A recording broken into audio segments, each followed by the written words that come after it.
Hello everyone, welcome to job Saathi. आज इस video में हम बात करेंगे सरकारी वकील कैसे बने। तो सरकारी वकील बनने के लिए क्वालिफिकेशन क्या होनी चाहिए, एज लिमिट क्या होती है, कौन कौन सी एग्जाम्स देनी पड़ती है, सरकारी वकील का काम क्या होता है, सैलरी कितनी होती है। आज इस वीडियो में हम ये बात करने वाले हैं। तो आगे जाने से पहले अगर चैनल सब्सक्राइब नहीं किया है तो सब्सक्राइब कर लीजिए। सबसे पहले सरकारी वकील बनने के लिए आपको लॉ ग्रेजुएट होना ज़रूरी है। एलएलबी ग्रेजुएट अगर आप है तो ही सरकारी वकील बन सकते हैं। अब बात करते हैं कि सरकारी वकील आप किस माध्यम से बन सकते हैं। सबसे पहला तरीका है अनुभव के आधार पर। आपके पास अगर 7 साल का एक्सपीरियंस है और आपकी एज 35 है या 35 से ज़्यादा है तो ही आप सरकारी वकील बन सकते हैं। दूसरा पॉइंट, अगर आप बहुचर्चित और प्रसिद्ध वकील हो तो ही सरकारी वकील बन सकते हैं। राजनीतिक संबंध अगर आपके अच्छे हैं तो आपका सिलेक्शन सरकारी वकील के रूप में किया जाता है। अगर आपका सरकार द्वारा सिलेक्शन होता है तो आप सरकारी वकील बन सकते हैं। सबसे पहला तरीका अनुभव के आधार पर, मतलब अगर आपको 7 साल का एक्सपीरियंस है और आपकी एज 35 है, आप बहुचर्चित हो, आपका नाम है या आपका राजनीतिक संपर्क अच्छा है तो आप सरकारी वकील बन सकते हैं। ये तरीका हुआ अनुभव के आधार पर। अब दूसरा तरीका है एपीओ की परीक्षा उत्तीर्ण होने पर। एपीओ का फुल फॉर्म होता है असिस्टेंट प्रोसिक्यूशन ऑफिसर।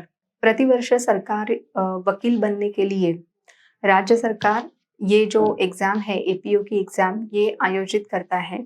तो अगर आपको ये एग्ज़ाम देनी है तो आपको सबसे पहले ग्रेजुएशन कंप्लीट करना ज़रूरी है। अगर आप ग्रेजुएट हैं तो ही आप ये एग्ज़ाम दे सकते हैं और अगर इसमें आप सफल हो जाते हैं, क्लियर आप ये एग्ज़ाम कर लेते हैं तो सरकारी वकील आप बन सकते हैं। अब हम बात करते हैं एपीओ एग्ज़ाम के बारे में। तो एपीओ की जो एग्ज़ाम है 2 रिटन एग्ज़ाम होती है, प्रीलिम्स होती है, मेंस होती है और उसके बाद फाइनल इंटरव्यू होता है। प्रीलिम्स में अगर आप क्लियर हो जाते हैं तो ही मेंस आप दे सकते हैं, मेंस के लिए एप्लीकेबल होते हो। तो प्रीलियम के सिलेबस के बारे में बात करते हैं। प्रीलियम में 200 मार्क्स का पेपर होता है, 2 घंटे का टाइम पीरियड आपको दिया जाएगा। तो इसमें आपको general knowledge, aptitude, reasoning, mathematics, general ability, English in विषयों का अध्ययन करना होगा। 200 मार्क्स का पेपर है, ऑब्जेक्टिव टाइप के क्वेश्चंस आएंगे लेकिन नेगेटिव मार्किंग होता है। अगर आप गलत आंसर लिखते हैं, गलत उत्तर लिखते हैं तो 0.5 मार्क्स आपके कट हो सकते हैं। इसलिए आपको बहुत ही सावधानी पूर्वक ये पेपर लिखना है। तो ये हमने बात की प्रीलियम के बारे में। उसके बाद होती है मेंस एग्जाम। मेंस एग्जाम इसमें 4 पेपर होते हैं। 100 मार्क्स का एक पेपर, मतलब 4 पेपर 400 मार्क्स के लिए 4 पेपर्स होते हैं। मेंस की एग्जाम काफ़ी टफ होती है क्योंकि ये डिस्क्रिप्टिव टाइप क्वेश्चन आंसर्स होते हैं। वर्णनात्मक, व्याख्यात्मक आपको आंसर्स लिखने होते हैं। तो मेंस में आपको हिस्ट्री, ज्योग्राफी, भारतीय राज्य व्यवस्था, जैव विविधता के बारे में आपको प्रश्न पूछे जा सकते हैं। तो मेंस अगर आप क्लियर कर लेते हैं तो पर्सनल इंटरव्यू के लिए कॉल आता है। पर्सनल इंटरव्यू 50 मार्क्स का होता है। 40 मिनट का पर्सनल इंटरव्यू होता है। पर्सनल इंटरव्यू में बहुत ही ट्रिकी क्वेश्चंस पूछे जाते हैं। व्यक्तिगत प्रश्न के साथ-साथ और भी कई सारे प्रश्न पूछे जाते हैं। जैसे कि आपका होम टाउन है या आपका नाम, इंट्रोडक्शन, फैमिली मेंबर के बारे में भी पूछा जा सकता है या आपको सरकारी वकील ही क्यों बनना है। आपने जिस फील्ड में एजुकेशन लिया है, आप ग्रेजुएट हो तो ग्रेजुएशन के बारे में भी आपको पूछा जा सकता है। तो सरकारी वकील से संबंधित सभी इन्फॉर्मेशन सबसे पहले आपको हासिल कर लेनी चाहिए क्योंकि ये पर्सनल इंटरव्यू में आपको पूछा जा सकता है।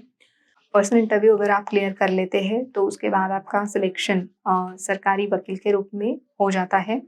अब हम बात करेंगे वकील कौन बन सकता है। 12th कंप्लीट करने के बाद वकालत की पढ़ाई आप शुरू कर सकते हैं। अगर एलएलबी आप कंप्लीट कर लेते हैं, उसमें आप उत्तीर्ण हो जाते हैं तो ही आप वकील बन सकते हैं और जो एक्सपीरियंस वकील होते हैं उनके साथ आप ट्रेनिंग ले सकते हैं। सरकारी वकील बनने के लिए या सरकारी वकील का जो क्षेत्र है उसमें अगर आपको सफलता पानी है तो सफलता पाने के लिए आपकी जो सोच है वो दूसरों से बेहद अलग होनी चाहिए।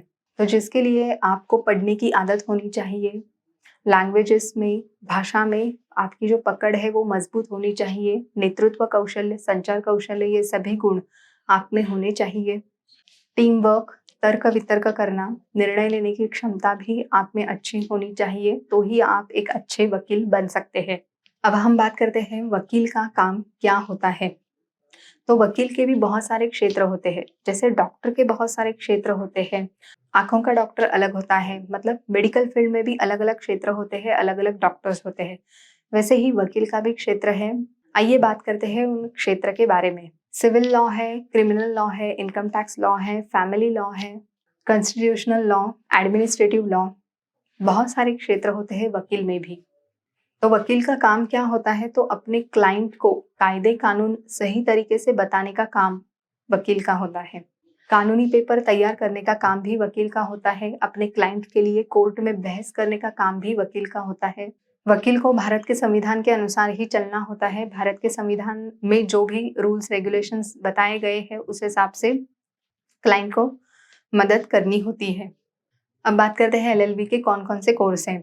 12th के बाद 5 साल का एलएलबी का कोर्स होता है, वो भी आप करके वकील बन सकते हैं, या ग्रेजुएशन के बाद भी एलएलबी का कोर्स कर सकते हैं। 12th के बाद अगर आप कर लेते हैं तो बीए एलएलबी का कोर्स आप कर सकते हैं, 5 साल का होता है, और ग्रेजुएशन के बाद भी आप एलएलबी का कोर्स कर सकते हैं, वो 3 साल का होता है। चाहे आप साइंस स्ट्रीम से हो, कॉमर्स हो, आर्ट्स हो, आप एलएलबी की पढ़ाई कर सकते हैं। किसी भी स्ट्रीम के आप स्टूडेंट्स हो तो भी आप एलएलबी पढ़ सकते हैं।